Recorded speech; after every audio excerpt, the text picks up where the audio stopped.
ఓం నమ శివాయ. ఈరోజు నేను మా స్వగ్రామంలో ఉన్న మా ఇంటికి పక్కనే ఉన్న విఠలేశ్వర స్వామి వారి దేవాలయానికి వచ్చాను. చిన్నప్పుడు ఈ గుడిలో ఆడుకునేవాడిని బాగా. ఈ గుడి పైకి కూడా ఎక్కి బాగా ఆడుకునేవాడిని. కాకపోతే అప్పుడు దీని విశిష్టత తెలియదు. నేను ఎప్పటి నుంచి అయితే ఈ పురాతన వీడియోలు చేస్తున్నాను, ఆలయాల వీడియోలు చేస్తున్నాను, అప్పటి నుంచి మనకు ఈ ఆలయం యొక్క విశిష్టత తర్వాత కాలంలో తెలిసింది. చిన్నదైన చాలా ఘనమైన దేవాలయము. ఇక్కడ మనకు పార్వతీ పరమేశ్వరులు విగ్రహ రూపంలో మనకు దర్శనమిస్తుంటారనమాట. మనకు గణపురం కోటప్పగుళ్ళు, తర్వాత మన ఉండవెల్లి గుహల్లో కనిపించే ఆనవాళ్ళు, మరియు శ్రీశైల బసవన్న, 3 గంటల బసవన్న, శనిగల బసవన్న కూడా ఇక్కడ మనకు దర్శనమిస్తారు. అలాంటి అరుదైన దేవాలయం ఇది. చాలా చిన్నదైన చాలా గొప్ప దేవాలయం, చాలా మహిమాన్వితమైన దేవాలయము. కాబట్టి అందరు తప్పకుండా వచ్చి దీన్ని దర్శించుకోవాలని నేను ఆశిస్తున్నాను. ఓం నమ శివాయ.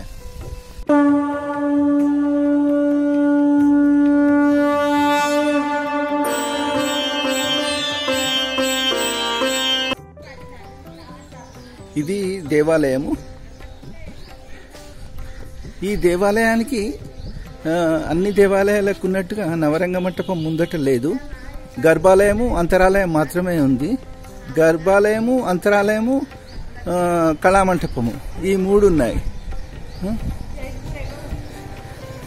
ఎదురుగా మనకు ధ్వజస్తంభం వంటిది కనిపిస్తుంది.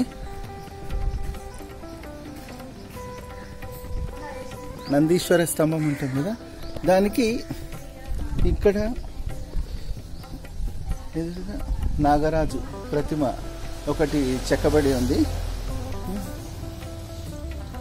ఇది మనకు శ్రీశైలంలో చాగంటి కోటేశ్వరరావు గారు చెప్పినట్టుగా 3 గంటల బసవన్న, శనిగల బసవన్న అని చెప్తారు కదా. ఇక్కడ ఉంది కదా, 1, 2, 3 గంటల శనిగల బసవన్న ప్రతిమ చాలా అరుదుగా కనిపించే. ఇది పూర్తిగా కాకతీయుల నిర్మాణ శైలిలో ఉన్న నందీశ్వరుడు. చాలా సర్వంగ సుందరంగా ఉన్నాడు. నా పురాతన వీడియోలో చాలా వరకు కాకతీయుల నందీశ్వరుడిని మరియు వాటి అలంకారాలు చూపించాను కదా. చాలా మువ్వలు కానీ అది అని చాలా బాగా అందంగా చెక్కిన నందీశ్వరుడిది. ఇదే గరుడ స్తంభానికి మనకు సూర్యచంద్రులు ఇక్కడ చెక్కారు చూడండి. సూర్యచంద్రులు అంటే ఈ గుడి యొక్క ప్రఖ్యాతి, శివుడి ఖ్యాతి సూర్యచంద్రులు ఉన్నంత వరకు అని అర్థం. అది మనం ఇంతకుముందు వీడియోలో తెలుసుకున్నాం కదా. ఆలయ ముఖద్వారపు ఉత్తరాశిపై లలాట బింబంగా మనకు ఇక్కడ విఘ్న నాయకుడు వినాయకుడు మనకు దర్శనమిస్తున్నారు. మరియు ఇక్కడ చేరేడుపై పూర్ణ కుంభాలతో స్వాగతం పలుకుతున్నట్టుగా ఉంది. ఇవి మనం ఉండవెల్లి గుహల్లోని కళ్యాణి చాళుక్యుల కాలం నాటి ఉండవెల్లి గుహలలోని చిత్రాలపై శిల్పాల్లో మనం చూడవచ్చు. కాకతీయుల పీరియడ్ స్టార్టింగ్ అప్పుడు, అంటే కళ్యాణి చాళుక్యుల కాలం అంతమైపోయి కాకతీయుల పీరియడ్ స్టార్టింగ్లో ఈ దేవాలయం కట్టినట్టుగా ఉంది. అందుకే వారి నిర్మాణ శైలిని వీరు అనుసరించారు. ఇది మనం అంతరాలయంలోకి ప్రవేశించగానే ఎదురుగా మనకు భైరవుడి, వీరభద్రుడి విగ్రహం కనిపిస్తుంది. చాలా అందమైన వీరభద్రుడి విగ్రహం ఇది. గద, ఖడ్గము ఒకవైపు, నాగపాము, డాలు ఇంకొక వైపు. అద్భుతమైన వీరభద్రుడి విగ్రహం. కొత్తకొండ వీరభద్ర ఆలయంలో ఉన్న మూలమూర్తికి అచ్చుగుద్దినట్లు సరిపోతుంది ఈ వీరభద్రుడి విగ్రహం.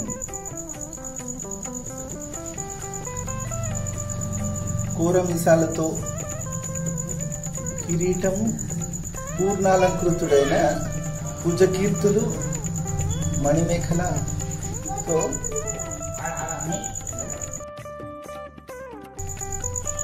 గజ్జలతో చాలా అందంగా ఉంది. ఇక్కడ మనకు మేక తలతో దక్షుడు, ఇక్కడ ప్రసూతి మనకు కనిపిస్తున్నారు. అద్భుతమైన వీరభద్రుడి విగ్రహం. ఇక్కడ మనకు అరుదైన మహాగణపతి దర్శనం ఇక్కడ లభిస్తుంది. ఒక చేతితో దంతం, ఇంకొక చేతితో మోదకం పట్టుకొని ఇక్కడ మహాగణపతి కనిపిస్తారు. ఈ చేతిలో చూడండి దంతం ఉంది, ఈ చేతితో మోదకాలు తింటున్నారు. ఈ చేతిలో వచ్చేసి డమరుకము, ఇంకో చేతిలో త్రిశూలం ఉంది.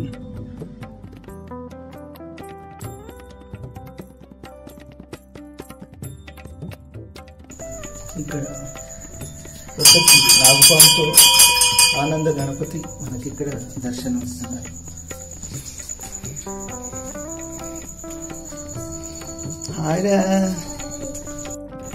ఈ అంతరాలయంను దాటి కళామంటపంలోకి వెళ్ళే దగ్గర ఆలయ చర్యలపై అటు ఇటు చండీశ్వరులు లేదా ద్వారపాలకులు శంభులు మనకు దర్శనమిస్తారు. ఇక్కడ ఉన్న చర్యలపై అందమైన డిజైన్ మనకు దర్శనమిస్తుంది. ఆలయ ఉత్తరాసిపై లలాట బింబంగా ఏనుగులు అభిషేకం చేస్తున్నట్టుగా, లింగాభిషేకం చేస్తున్నట్టుగా మనకు ఆలయ లలాట బింబంపై ఉత్తరాసిపై మనకు ఇక్కడ దర్శనమిస్తుంది. ఏనుగులు లింగాభిషేకం చేస్తున్నట్టుగా ఇక్కడ మనకు కనిపిస్తుంది.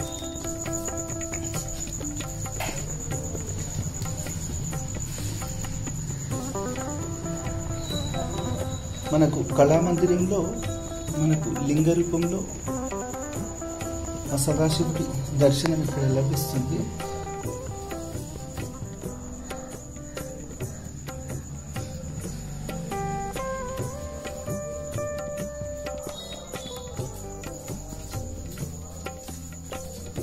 ఈ కళామంటపంలోనే మనకు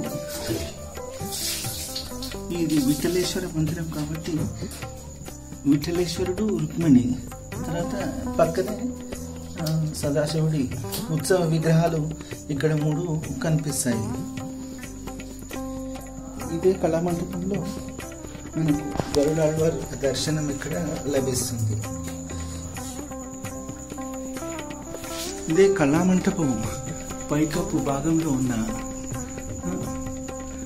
2 చతురస్రాలు మరియు మధ్యలో పద్మం గల అందమైన డిజైన్ ఇక్కడ మనకు కనిపిస్తుంది. ఇది అచ్చంగా కాకతీయుల శైలి, పద్మాకారంలో కనిపిస్తుంది. ఇది స్వచ్ఛంగా కాకతీయుల నిర్మాణ శైలి అని మనం చెప్పుకోవచ్చు.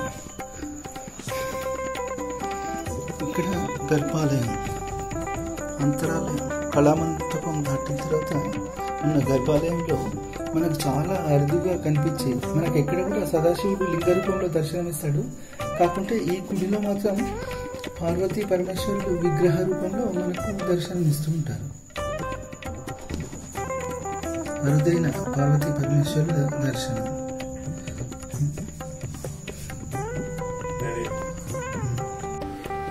ఈ దేవాలయము పురాతన కాకతీయుల కాలం నుండి నిర్మాణం చేసినదనేది పెద్దలు అభిప్రాయం. కానీ ఈ గ్రామంలో మెట్టే గారు వాళ్ళ వంశ పారంపర్యం నుంచి వచ్చుతున్నది ఈ ఆలయం. స్టేషన్ గణాపూర్ కొన్ని సిగ్నల్ ఉన్నాయి కాబట్టి ఇది కూడా ఆలయము దాని పురాతకాలం కాకతీయుల కాలం నుంచి వచ్చినదనేది ఇక్కడ అభిప్రాయం. అక్కడ ఉండే ముద్రలు కానీ అన్నీ ఈ దేవాలయానికి సంక్రమించి ఉన్నాయి. కాబట్టి ఇది ఇప్పుడు దేవాదాయ శాఖలో కలిసింది ఈ విఠలేశ్వర మందిరం. అక్కడి నుంచి నేను పూజ చేయించున్నాను. నా పేరు పి జ్ఞానేశ్వర్.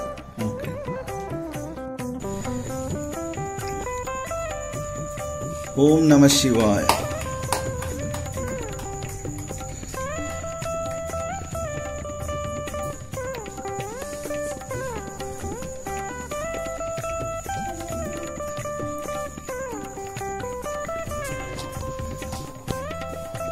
ఇక్కడ మనకు పార్వతీ పరమేశ్వరులు విగ్రహ రూపంలో దర్శనమిస్తూ ఉంటారు. ఇంకొక ముఖ్య విశేషం ఏమంటే మనము ఏ మనసులో ఏ ఆలోచనలతో ఈ స్వామివారి దగ్గరికి వస్తే ఆ స్వామివారి హావభావాలు మన ఫీలింగ్స్కి అనుకూలంగా మారిపోతుంటాయి. అది ఇక్కడి యొక్క మూలమూర్తి విశిష్టత. మనం సంతోషంగా ఉంటే సంతోషంగా ఉంటారు, మనం ఏదైనా బాధతో ఉంటే ఏంటి వివరం అని కనుక్కున్నట్టుగా ఇక్కడ స్వామివారు కనుక్కుంటారు. పైన ఈ కిరీటం అని ఈ చాలా అందంగా చెక్కబడి ఉంది.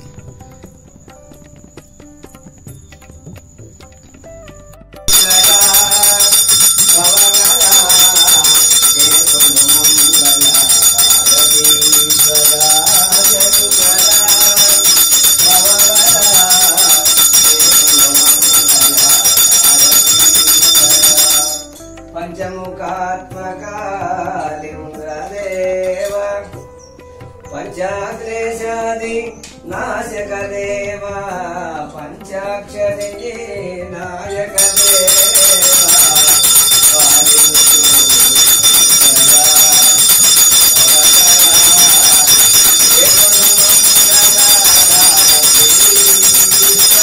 ఇక్కడ ఉన్న పరమేశ్వరుడు వాయుముద్రలో మనకు అర్చామూర్తిగా మనకు కనిపిస్తారు. ఇక్కడ పార్వతీ పరమేశ్వరులు వచ్చే భక్తుల హావభావాలను బట్టి వారి యొక్క హావభావాలు కూడా మారడం ఒక ప్రత్యేకత.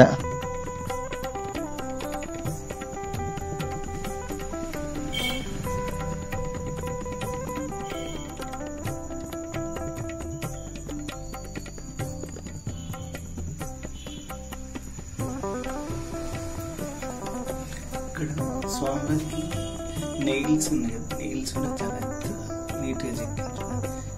ఈ వేలు ఇక్కడ ఇట్లా పట్టుకున్నట్టుగా ఎట్లా ఉంది కదా, ఇది సపరేట్గా లేదు. చూడండి, వేలుతో పాటుగా నెయిల్స్ కూడా చాలా నీట్గా చెక్కింది.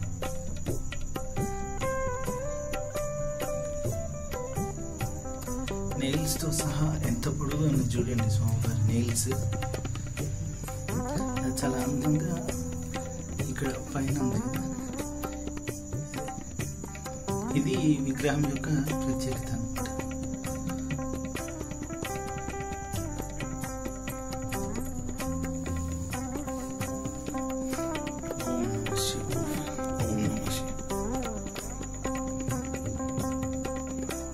ఇవండి మా దుబ్బాక విఠలేశ్వర స్వామి వారి ఆలయ విశేషాలు. తప్పకుండా ఈ వీడియోని లైక్ చేయండి, 10 మందికి తెలిసేలా షేర్ చేయండి, మరియు మీ విలువైన కామెంట్స్ని మాకు కామెంట్ బాక్స్లో తెలియజేయండి. పునర్దర్శన ప్రాప్తిరస్తు. Keep supporting please. Thank you for watching.